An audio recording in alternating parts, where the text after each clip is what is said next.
Buonasera, riprende la trasmissione sulla DHD su Radio Cooperativa Padova. Abbiamo concluso la prima parte. La DHD è un disturbo di attenzione, di deficit di attenzione e iperattività. Abbiamo intervistato la dottoressa Stefania Strizzolo che ci ha spiegato nella prima parte cos'è il disturbo, quali sono i sintomi e anche il problema molto importante della comorbilità, cioè il fatto che in età adulta questo disturbo si associa anche ad altri disturbi sempre di natura psichiatrica. Allora, abbiamo parlato di che tipo di terapie possono essere utilizzate, no? Abbiamo parlato della psicoeducazione, del coaching, della psicoterapia, abbiamo anche detto che ci sono dei farmaci specifici.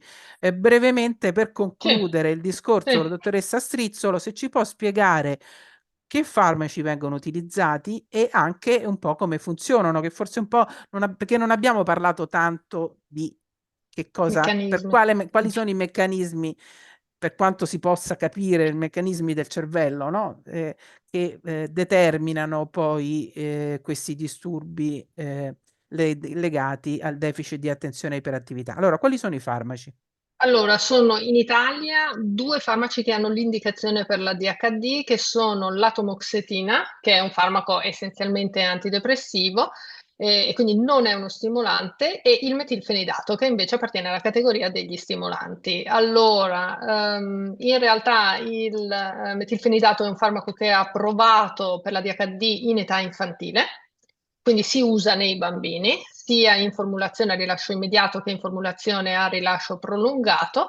Negli adulti, se non si ha, come dire, se non si è avuto la diagnosi da bambino, è una terapia che viene definita, tra virgolette, off-label, il Ritalin, mentre quello a rilascio prolungato, ha Off-label vuol ricevuto dire, scusatemi per chi ci ascolta, off-label vuol dire che fuori il indicazione. bugiardino, il bugiardino non lo comprende, no? Quella che è le Esattamente. indicazioni che ci sono nel farmaci non è compreso, però gli psichiatri lo prescrivono Sì, se... anche ah, perché abbiamo eh. detto che, come dire, la DHD non così frequentemente scompare nell'età adulta, quindi se lo prendo fino ai 18 anni non vedo perché non si possa prendere quando poi si diventa adulti. Di recente il Medikinet, che è il metilfenidato a rilascio prolungato, ha invece ricevuto l'indicazione per le persone con la DHD che hanno ricevuto la diagnosi anche nell'adulto. Cosa significa questo? Indicazione significa essenzialmente rimborsabilità,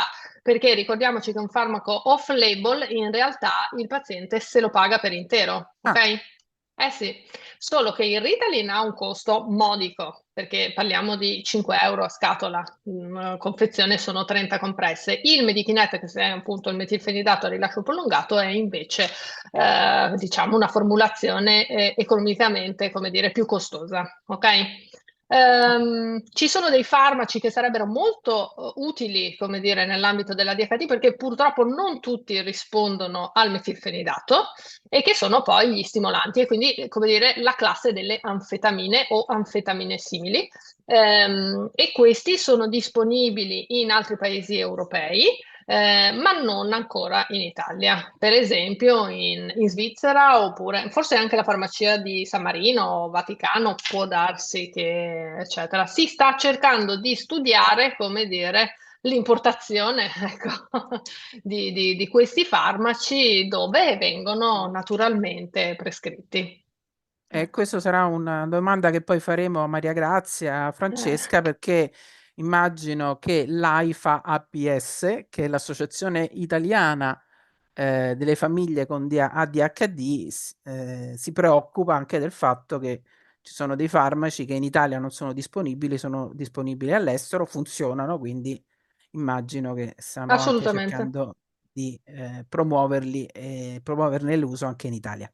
Va bene, sentite, adesso in questa seconda parte io volevo parlare con le persone che hanno il disturbo ADHD e abbiamo appunto tre giovani adulti, io direi proprio ragazzi perché mi sembrano decisamente giovani, che sono Chiara, Francesca e Michele e volevo appunto sentire da loro, la loro testimonianza, che cosa ha significato per te, Chiara. Ecco, comincio con Chiara, avere questa diagnosi e ci puoi raccontare com'è stato e quanto è stata importante questa diagnosi e come ti descriveresti tu, diciamo, bambina, come eri, come sei anche come adulta con il disturbo ADHD, come ti spiegheresti, insomma. Ecco. Allora, salve, buonasera a tutti. Allora, per me la diagnosi è stata estremamente terapeutica. Ho sempre avuto questo bisogno profondo di capire cosa in me non stesse funzionando e avere la diagnosi, mi ha fatto capire appunto che non fossi, sbagliata. Ricordo che i giorni prima di svolgere i colloqui, i propri test, avevo il timore, proprio il terrore di non risultare ADHD e quindi dover ricominciare da capo questo percorso di scoperta di me stessa e nella speranza di non scoprire appunto di essere difettosa. Quando appunto sono risultata ADHD, ricordo di essere stata felicissima, di essermi proprio anche ritagliato a momenti in cui mi sono messa proprio a piangere perché proprio è stato per me un sollievo. Ehm, diciamo che comunicarlo ai miei amici, e al mio fidanzato non è stato problematico, anzi ho trovato da parte loro, molto ascolto, anche curiosità di comprendere, tutte le sfumature del ADHD che non conoscevano, soprattutto perché mi vedevano molto contenta, ecco, della diagnosi che io definisco una mia conquista perché è proprio stata conquistata da parte mia, ci ho messo tanto per arrivare alla diagnosi, tanto per informarmi, tanto per anche coinvolgere la mia famiglia e avere anche un po' il loro appoggio. E poi ecco, la DHD la reputo una parte di me, per cui insomma ne vado molto fiera. La mia famiglia, diciamo che è stata molto più spaventata dall'esito appunto positivo di questa diagnosi, presumo perché temevano che appunto io avessi, ehm, come posso dire, che io potessi avere da questa diagnosi soltanto sofferenza e ostacoli, però vedendomi decisamente molto più consapevole ora che tra l'altro è passato precisamente un anno da appunto la diagnosi, di sicuro ecco, li vedo molto più sollevati. Per cui questo. Diciamo che hai capito delle cose, dei comportamenti che tu avevi rispetto, le tue differenze rispetto ai tuoi coetanei, le sentivi che c'erano delle differenze di reazione e di reattività rispetto a uno stesso accadimento, non lo so, adesso non mi vengono degli esempi, però immagino che, o perché eri particolarmente distratta, che tipo di bambina eri di diverso rispetto agli altri bambini, se tu riesci a descriverti? Allora, io Eri una bambina, come diceva la dottoressa Strizzolo, che aveva dei momenti che si perdeva in sì. fantasie. Sei un adulto che ha anche questo, un altro fenomeno molto interessante che ha descritto la dottoressa Strizzolo, è quello della pensierorrea, Ideorea, sì, sì. ideorrea, ideorrea. Mi veniva logorrea, ma insomma, No, ecco. guarda, sì, sì, Ecco. sì. Sì, allora io sono stata, allora sono una persona ed ero una bambina molto sensibile e con la testa fra le nuvole. Diciamo che la DHD ha una componente disattentiva molto importante nella mia persona, quindi ero sempre appunto a fantasticare, a sognare nel mio mondo e questo ha portato in ambito scolastico al fatto che io appunto non fossi, cioè in qualche modo passassi in secondo piano. Erano molto più, diciamo, le maestre davano molta più importanza e attenzione appunto ai bambini iperattivi e quindi è stata una sorpresa quando io ho cominciato anche alla mia famiglia a porre diciamo, porre questi quesiti perché sono sempre stata una bambina estremamente tranquilla. La mia mente comunque è sempre stata una mente molto veloce, tanto che io l'ho sempre descritta come un'autostrada con tantissime corsie, come se le macchine fossero i miei pensieri che sprecciano a 100 km orari. E questa è una cosa che ad oggi, con gli strumenti che ho, la vivo anche come un punto di forza. Al tempo era un'estrema difficoltà perché, oltre che mandarmi in confusione, mi creava questa iperattività interna molto importante che mi stancava tantissimo. E mi creava... Scusa, Sì. volevo chiederti una cosa, perché questa cosa dei pensieri, della ideorrea che abbiamo detto, ma ci sono degli strumenti che adesso nel caso delle malattie mentali vengono molto utilizzati, che è quello della meditazione, per esempio, no? Che insegna un po' le persone a staccare dai propri pensieri, che serve anche un po' a tutti, perché anche io ho dei pensieri certe volte vorrei staccare un po' e mi fa bene. Tu hai pensato anche a questo? C'è stato anche nella tua vita un percorso legato alla meditazione, a delle tecniche che in qualche modo ti aiutassero? Allora, la meditazione mi ha aiutato nel gestire l'ansia che mi provocava appunto perché io tutti questi pensieri mi portavano alla sensazione di perdermi dei pezzi per strada e quindi questa cosa scaturiva in me un'ansia molto importante che ho imparato appunto a gestire tramite appunto la mindfulness, la respirazione diaframmatica. Attualmente, per esempio, per gestire tutti questi flussi di pensieri, che non combatto, diciamo che accompagno, utilizzo tecniche come per esempio appuntarmi questi pensieri in un foglio, riprenderli successivamente, quindi non distrarmi dal momento presente, dall'azione che sto facendo. Per esempio, è una tecnica che a me risulta è molto efficace. Poi scrivere diari o appunto, come posso dire, esprimere questa mia energia e creatività in sport, in cose che mi rilassano, ecco, che vedo Mm. che poi mi portano a un rilassamento anche di tutta questa iperattività mentale che ho. Senti, e sul tema del masking di cui ha parlato prima anche la dottoressa Strizzolo, cioè il fatto che le persone tendono, siccome hanno un ambiente esterno, le persone non neurotipiche come chi ha una DHD tende a poi diciamo indossare una maschera, no? Quindi ad adattarsi a quelli che sono i comportamenti attesi dall'ambiente. Se tu sai che devi essere in un certo modo, fai finta anche di ascoltare quando non ascolti, mi sembra, no? Oppure, va bene, cioè una serie di cose. Anche su questo per te è stato importante, cioè riuscire poi a essere te stessa, perché è pesante dover indossare una maschera, ad avere un comportamento che non ti riflette, in cui tu non sei te stessa. Anche qui c'è stato un percorso, una consapevolezza. Sì, decisamente la terapia mi ha aiutato molto a uscire da tutti quegli schemi disfunzionali che mi ero creata per gestire un po' l'ambiente che avevo intorno, prima appunto della diagnosi, prima di conoscere questi lati di me stessa.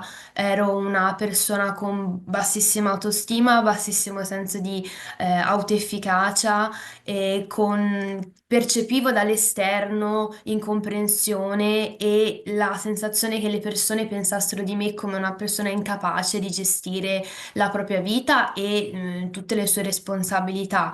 E col tempo, di conseguenza, ho cercato di compensare queste cose diventando perfezionista, allontanandomi un po' dal mio essere sognatrice distratta, come possiamo dire, ecco.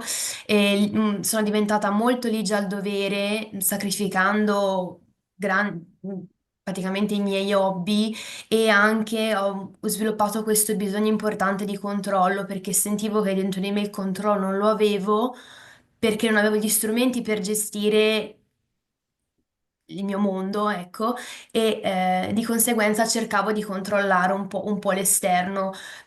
Però alla fine a me queste cose hanno soltanto provocato sofferenza, sia perché non mi trovavo in questa versione di me stessa, sia perché comunque era molto faticoso. Per cui la diagnosi per me è stata terapia anche per questo, terapeutica anche per questo, perché poi con un percorso mi sono conosciuta, ho compreso tantissimi lati di me stessa e ora ci vado a braccetto, ecco, non li Vabbè. combatto. Senti, adesso non abbiamo il tempo di parlare di tutto perché poi Mhm, tu, certo. Michele e Francesca fate anche parte di un gruppo di persone, adulti con ADHD, e io ne parlerò un po' più con Francesca Bortoletto che vi coordina. Ecco, Francesca, adesso volevo sentire la tua testimonianza. Anche tu, come hai scoperto di avere l'ADHD? Come è successo? Se hai avuto qualcuno che ti ha aiutato, che ti ha indirizzato? Sì, e allora anch'io in realtà, come appunto diceva Chiara, cioè mi rivedo molto nel fatto di essere stata la bambina che non dava problemi e quindi per molti anni, nessuno si è mai posto delle domande, nonostante comunque sulle pagelle, ci fosse scritto che guardavo sempre fuori dalla finestra. Io mi ricordo che già da quando ero molto piccola, avevo iniziato a provare questa forte vergogna perché magari mi rendevo conto che in cartella non c'erano i quaderni e mi ricordo che li cercavo tipo dentro lo zaino con le lacrime Quindi praticamente, cioè non avevi una delle mamma robe che te li metteva, assurde. insomma, non avevi nessun Mia adulto mamma che... ha ADHD anche lei, quindi Vabbè, insomma, anche lei distratta, insomma. certo, quindi i quaderni non c'erano sostanzialmente e quindi sì, diciamo che l'infanzia è passata anche con una discalculia non diagnosticata, per cui matematica, problemi che mi sono portata avanti dalle elementari fino proprio all'università, e finché appunto non ho avuto la diagnosi l'estate scorsa, quindi Ah, anch'io quindi voi molto siete recentemente. tutti freschi di diagnosi, mi sembra. Sentiamo poi dopo Michele, perché insomma, un anno fa Chiara Sì. e tu invece, anche tu, Sì, sì, un poco tempo annetto fa. e qualcosa, sì, Mm. comunque da pochissimo tempo. E, una diagnosi appunto era di ADHD con anche un disturbo d'ansia che mi portava avanti da molto, perché i problemi, almeno nella mia esperienza personale, sono andati sì, a farsi sentire in adolescenza, nel senso che avevo questa disregolazione emotiva fortissima, per cui avevo in continuazione scoppi di collera, cioè questa emotività che poi ovviamente, come la dottoressa diceva, le emozioni sono molto intense e durano anche molto perché non sai modularti, cioè sono talmente intense che non riesci a tornare ad uno stato di calma. E io non avevo nessuno che provasse queste mie difficoltà, per cui sì, mi ricordo che scrivevo tanto di queste emozioni forti che provavo solo io, che quindi anche lì questo senso di inadeguatezza enorme, perché poi sbottavo ovviamente nelle relazioni interpersonali, perché anche la componente che ho di impulsività c'è stata veramente un grande problema e lo è tuttora per me. Per cui è chiaro che se hai delle forti emozioni e sbotti a maggior ragione per l'impulsività in un rapporto, è chiaro che fai fatica a portarne avanti comunque di stabile, eccetera, eccetera. Per cui per E me la adesso diagnosi è stata la diagnosi è fondamentale. stata importante, ma poi per la terapia che cosa hai fatto? Come ti sei... Cos'è stato importante? Cos'è importante? Perché forse fai ancora, segui insomma, un percorso terapeutico, poi c'è questo gruppo di persone adulte con ADHD. Cosa ti Sì, allora aiuta? io avevo fatto un percorso in realtà appunto quando ero adolescente, quando ho iniziato ad avere queste problematiche, solo che non essendoci stata diagnosi di ADHD ho fatto, mi pare, un annetto di terapia e poi i problemi si sono ripresentati chiaramente perché non vai alla radice a dare sostegno ai tratti ADHD per cercare di gestirli. Per cui dopo la diagnosi ho fatto un anno di terapia a stampo cognitivo-comportamentale con una psicoterapeuta specializzata in ADHD, insomma, che mi ha aiutata a gestire quella che è la disregolazione emotiva, cioè che era nel mio caso almeno l'aspetto più difficile da gestire. E da lì poi appunto a me mancava anche un altro pezzo, nel senso che c'è stata anche, ci stiamo valutando anche per l'autismo, quindi anche lì che si diceva che poi le diagnosi sono, cioè è difficile che ci sia solo l'ADHD e questo rende le cose molto complicate, però sì, la Anche diagnosi è il primo sì, passo. di autismo ne abbiamo parlato, credo, molto tempo fa, Mm. che anche quella è una neurodivergenza, no? Poi l'autismo, i tratti autistici vanno Mhm. Da Einstein sembra che avesse l'autismo e a persone molto diverse da lui, insomma, ci sono tanti. Quindi Certo, c'hai anche questi aspetti che stai un po' mettendo a posto. Senti, io volevo dare la parola anche a Michele, poi dopo Michele anche nella seconda parte perché non abbiamo tantissimi minuti certo. e poi dopo Sì, sì. riprendiamo perché volevo riprendere tutti e tre per farvi parlare di questo gruppo che mi sembra molto interessante, è un gruppo di giovani adulti con ADHD. Michele, anche tu, qual è stata la tua storia? Tu eri un bambino iperattivo? Ti alzavi sempre dal banco, facevi Allora, impazzire le maestre? Come ti comportavi? Perché queste sono due sognatrici, le due fanciulle, ma insomma tu invece sei un... io da bambino non potevo sfogare bene la mia iperattività perché ho avuto una disabilità fisica. Quindi Mm. fino ai 12 anni diciamo che ero un po' impossibilitato. E questo mi ha portato però a sviluppare la mia iperattività, a trovare sfogo in altra maniera. Quindi parlando, disturbando in classe, facendo un po' lo scemo, diciamo, e anch'io fantasticavo molto. Mi- E anch'io mi focalizzavo su cosa c'era fuori dalla finestra e chissà cosa nasconde la parete dietro. Mm, Ah, quindi ti sì, immaginavi cosa immaginavo c'era proprio dietro? di tutto, di tutto. Mi piaceva fantasticare. E da piccolo non avendo avendo avuto la diagnosi, non sapevo neanche spiegarmi del perché tutti quanti riuscissero a seguire quello che diceva la maestra, mentre io, perché cioè, già da piccolo non capivo. E fino a quando a 18 anni, adesso ne ho 22, quindi in realtà è un po' di tempo con la diagnosi, a 18 anni, quando ho ricevuto la diagnosi, dopo una terapia per attacchi di rabbia e attacchi d'ansia, dopo una terapia fatta con una psicologa, insomma, e mi ha mandato a fare, mi ha chiesto lei stessa di fare una diagnosi per ADHD, risultando positiva, e mi ha dato spiegazione di tanti comportamenti che ho avuto durante l'adolescenza, come appunto l'impulsività nelle reazioni, ho imparato poi successivamente a controllarmi, è stato molto molto utile. Quindi anche per te il fatto di essere arrivato a una diagnosi ti ha eh, fatto capire che cosa stava succedendo, qual era la radice di Esatto, comportamenti e del vedere la esatto, vita anche in modo perché diverso dagli altri, insomma, in fondo, no? Perché questo è un po'... Anche perché io a 16 anni, prima a 16 anni ero diagnosticato come dislessico, avevo la diagnosi di dislessia e frequentavo la scuola superiore, ma non mi erano riconosciuti i diritti per il PDP, diciamo il piano didattico. che E, il PDP è piano didattico terapeutico personalizzato, no? piano Cioè il didattico fatto... personalizzato in teoria, Mm, sì. mm. E non mi era Cioè il fatto che riconosciuto. comunque tu segui un certo curriculum scolastico, hai, insomma, Esatto. Infatti passi ho il... perso 3 anni di studio, infatti. Ah, Ho perso la seconda media e 2 anni in prima superiore.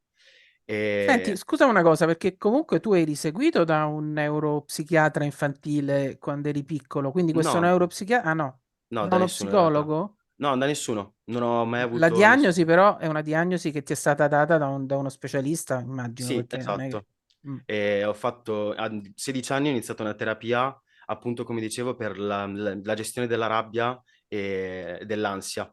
Ho iniziato a fare questi 2 anni di terapia dove mi sono confrontato con una psicologa e lei stessa mi ha chiesto di fare una diagnosi, di provare a fare la diagnosi perché aveva dei presupposti, aveva degli indizi e aveva bisogno di avere anche lei, insomma, una prova. E quindi sono andato poi successivamente da una sua collega che appunto si occupa di diagnosticare la DHD o comunque le neurodivergenze in generale e mi ha aiutato, infatti mi ha fatto tutti i test necessari e sono riuscito ad ottenerla, dando Mm. finalmente la svolta alla mia vita. Anche se in realtà a 18 anni avevo lasciato scuola perché ero stufo della condizione che vivevo a causa appunto delle difficoltà che avevo a scuola. Iniziai a lavorare, ma ragionando poi col tempo sulla diagnosi, su quello che ho passato poi durante l'adolescenza e ai primi anni dell'età adulta, 2 anni fa ho ricominciato con una scuola serale.